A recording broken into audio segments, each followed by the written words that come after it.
अस्सलाम वालेकुम नाज़रीन, आप देख रहे हैं JN न्यूज़ HD। आइए नजर डालते हैं आज की अहम खबरों पर। चिश्तियां IG पंजाब के हुक्म पर DPO बहावलनगर अली रजा की हिदायत पर अमल करते हुए पतंग फरोशों और आतिशबाजी के खिलाफ क्रैकडाउन जारी।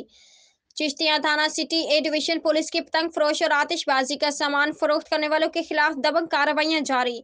थाना सिटी ए डिवीजन के SHO सैफुल्लाह हनीफ ने अपनी टीम के हमरा कार्रवाई करते हुए मोहम्मद जुल्फकार और जुल्फी के कब्जे से हजारों की तादाद में पतंग और केमिकल डोरे और भारी मिकदार में आतिशबाजी का सामान बरामद करके अलग अलग मुकदमा दर्ज कर दिया। इस पतंगबाजी और आतिशबाजी ने हजारों घरों के चिराग बुझा दिए।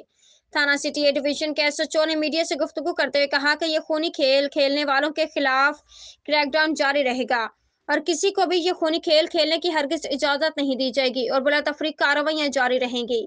चिश्तिया शहर में दफा 144 के नफाज पर अमल दरामद होता रहेगा ताकि अवाम को परेशानी का सामना न करना पड़े।